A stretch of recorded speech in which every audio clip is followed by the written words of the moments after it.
Hey everybody, T-Man again, bringing you guys another video. This will be doing a superstar profile that I do from time to time and giving my opinions on the history of the guy and also what I think currently is going on with him in the storylines. And today, as you can see in the title, is about Bray Wyatt.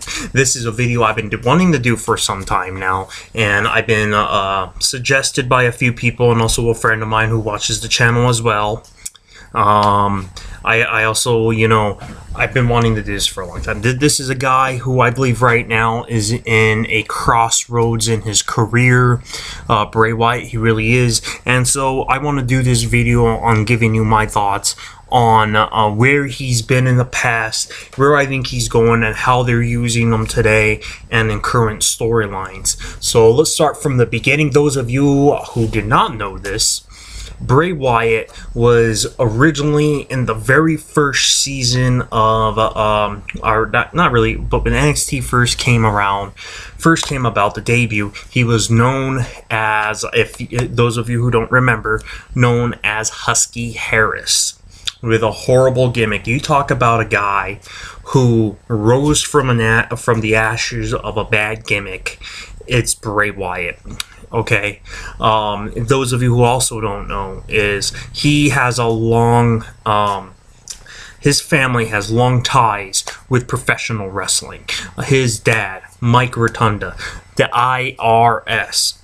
His uncle, Barry Windham, from the Blackjack Mulligan, his family runs really deep. And his brother, also a current guy on the WWE roster, Bo Dallas is his brother. Those of you who may not know that, that is his family. So he comes from a richly prestiged family. Okay, this Bray Wyatt. So when he first came in, he had a very crappy gimmick as the Husky Harris, and I remembered him very briefly. I wasn't a fan of the gimmick, and sometimes when you have a bad gimmick, you kind of don't really, it kind of handicaps you in a way where you could be a great in-ring worker, but if it's a bad gimmick and if your eyes are not connected to that character, you're not going to pay attention to him. And I remember whenever I saw him, that's when I would go to the bathroom, when I would get my snack, and it was just the look of him. I didn't like the name Husky Harris. I didn't like anything about that, and if I sit down now and I could go back and I could watch old Husky Harris's matches, now knowing that he's a star, and you can see that there was something there.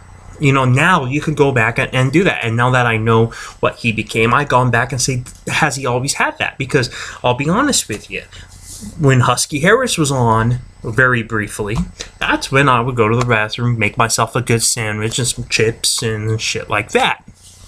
So boy, he's came a long way when in the NXT, completely, resculpt the guy into the Wyatt family, with bringing in two other guys, Eric Rowan and Luke Harper, making the Wyatt family. And if you want to hear a good origins of Bray Wyatt and how he came up with the character and the music, I suggest you listen to, it's an old episode, probably from a couple months ago now, on the Steve Austin podcast. If you go to podcast 1, check out the Steve Austin show. Check out some old episodes. I believe it was a few months ago. He had a two-parter with Bray Wyatt, and it was a very intriguing interview. And you'll kind of get the history of the guy, and especially of the character and the music he's listened to, and how he came up with that, and the entrance. And you talk about a guy right now, of everyone in the current roster, he's the one guy, when he shoot a promo in today's WWE locker room, he's a guy I cannot miss watching him. Because everyone on that roster, you feel like when they're shooting their promo, it is just so, they're reading a script. You feel like they're reading off a script here, and they're just, bad promos. And the problem with that, may not be half the roster's idea. I mean, some of them are playing out bad, but I believe if the writing team steps aside, just gives some of these guys bullet points, saying, okay, here's where we're going, and just let them shoot.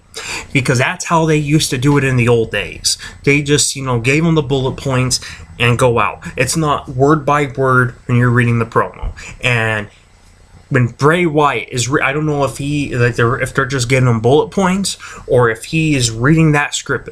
He's either the best at just shooting, or he's the best actor I've ever seen in wrestling, because I believe they have just given bullet points. He is the best promo guy. I love listening to his promos. And let's talk about some of his recent ones. The dark, cryptic promos he's been cutting the last few weeks, because the rumor is that at WrestleMania, he's going to be working with The Undertaker at WrestleMania. Let me tell you about this. And let me tell you about the idea and the position he's in, with this possibility, most likely wrestling The Undertaker. I think as cool as it is to see the entrance of, I understand what WWE, why they would put these two guys together, because they're both kind of like the dark, force. I know, I could kind of understand what Vince McMahon, why he would put those guys together. You have the guy who's always been the dark force of the WWE and has always done the dark storylines, The Undertaker. And then you want to get the guy who's now kind of taking over that mantle, Bray Wyatt. And you want to have him. And you want to put these two dark forces together at WrestleMania. Let me tell you something. That would be a fan's dream. That would be the best thing in the world if the streak was still intact. Let me tell you something. I think right now, this match is pointless, and it does nothing for both men. And I think it just kind of shows how unnecessary and out of touch Vince McMahon is. And let me elaborate on this. Just give you my side of the story here. I remember, if you guys listen to the Steve Austin podcast with Vince McMahon on the WWE Network, Vince said that he ended the streak with Brock Lesnar ending him because he said who else was better, and he don't see anyone down the pike that could have realistically end the streak. So now was the best time to end it with Brock Lesnar and Undertaker at WrestleMania 30. Let me tell you, during WrestleMania 30, when that streak ended, and I heard Austin say that to McMahon a few months later on that podcast, the first name that shot right in my head right away before the rumored match for 31 with Bray Wyatt and Undertaker even came up, I was thinking Bray Wyatt would be the guy should end the streak. First of all, I don't think the streak should have ever ended. But if it did, it should have been with Bray Wyatt, because McMahon wants to go around on that podcast saying, well, Undertaker wants to give back to the business and whatever, and all this horse shit. He was speaking out instead of just admitting a mistake. You know what? It looked good on paper, but when it happened, it sucked the whole room dry. And WrestleMania, the rest of the card wasn't the same because the whole locker room was just drained and the whole arena was drained after that. Bray Wyatt would have been the perfect guy if McMahon really wanted to end the streak. Bray Wyatt would have been the perfect guy, because he's the guy, and just like Undertaker said, it's all about passing on for future. Brock Lesnar's not going to be around all that time. He didn't need that rub. I understand what they wanted to do with Brock, having him beat The Undertaker on this momentum, going into SummerSlam, winning the title, having it all the way to Mania. It didn't need that. Okay, Brock is so big of a name and such a big destroyer, they didn't need that. He didn't need that, and that's not giving back to the business, because in another couple years, he's not going to even be around that much. Okay, Brock's not even going to probably be around in another couple years. The guy is a part-time wrestler.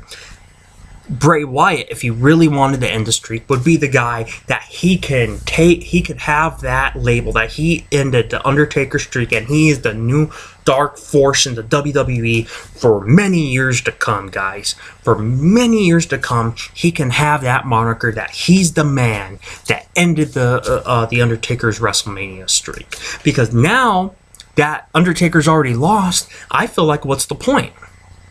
I feel like this will hurt both men. Any outcome. You look at it is if Undertaker wins, and this might be possibly his last match.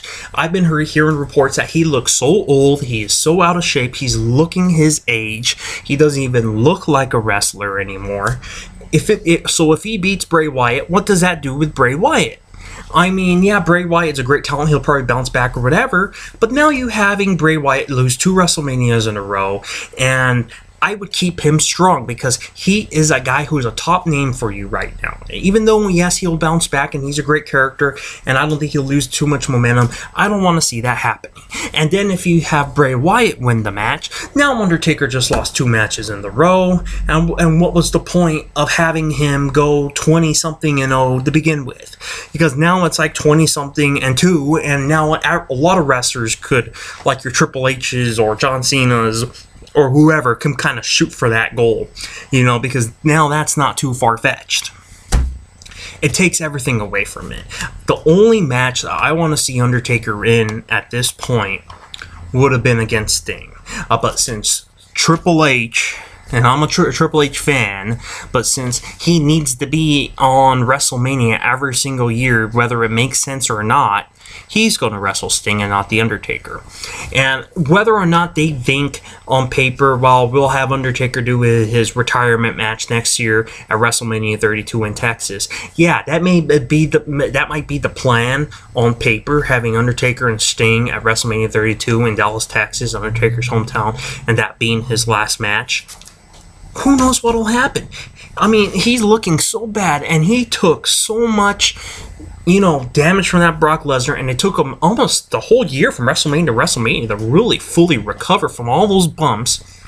He may not even be able to wrestle WrestleMania 32. After he goes in with Bray Wyatt, his first match back after a year, and this has been a grueling physical year for Undertaker, he may just say, oh, guys, I can't do this again at WrestleMania 32. Blown opportunities. Seriously, sometimes when I think of the WWE, I think of blown opportunities. And Bray Wyatt, and I'll tell you, I mean, they've been building him good lately. They've been building him up really good, leading him into going up against The Undertaker. They've been building up really good dominant performance in the Royal Rumble, lasting, I forgot what they said, 40-something minutes. Having them just squash guys here and there, cryptic message, all this and this and that. Very, very interesting and entertaining.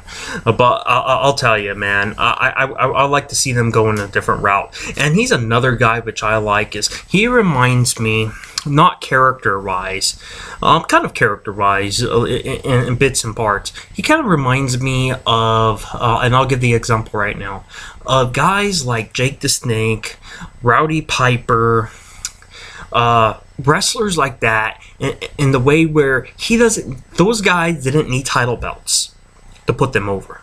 They were so over.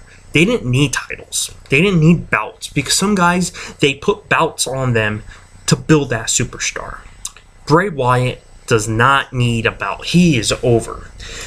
I think right now, leading into The Undertaker, he's kind of, even though they're trying to have him win and build matches, he's not rivaling with anybody or whatever. But I think he is over. I don't think he needs a title. But saying that, and even Undertaker, he's had the belt many times, but he didn't need a belt. Undertaker never needed that belt. He was an established guy. You knew that was the top of the food chain. I think that's what Bray Wyatt's going to be. He doesn't need a belt. And I think that's another reason why he's never had a championship belt in the WWE. But I think if you're going to give him any belt in the WWE, it has to be the heavyweight title. I don't want to see him with the Intercontinental. I don't want to see him with the US. I want to see him with that World Heavyweight title. I don't think it'll happen this year. I think the World title picture is going to be very, very busy. It's going to be busy because you're going to have Daniel Bryan, you're going to have Seth Rollins, Roman Reigns, maybe Dean Ambrose. You're going to have all these guys being champions this year. Okay? And I'm hoping maybe by after SummerSlam, after all that, I'm hoping maybe we could get around to Bray Wyatt being the champion. Because I think I think he deserves it, and I think this is a guy you could run with in the future. So I'm a big Bray Wyatt fan. Not like I said, I'm not bashing the match between Bray Wyatt and Undertaker. If the streak was intact, I think it would be genius. Either way, if the Undertaker ended his career beating the next Dark Force, or having Bray Wyatt take over that mantle, and that Vince McMahon would be giving back. Anyways, that's what I think about that. Big fan of Bray Wyatt. I love his costume. I love his get-up. I love his music. God damn, man. His music. I love his theme song. Catching flies in his mouth, tasting freedom. Okay, I'm sorry, guys. I know I'm a horrible singer. I just want to. Sometimes I like to do some funny shit. But anyways, guys, that'll be my. That's my review on Superstar Profile on Bray Wyatt. Tomorrow, guys, I will be shooting out. Today is Thursday, so tomorrow and Friday I will be shooting out my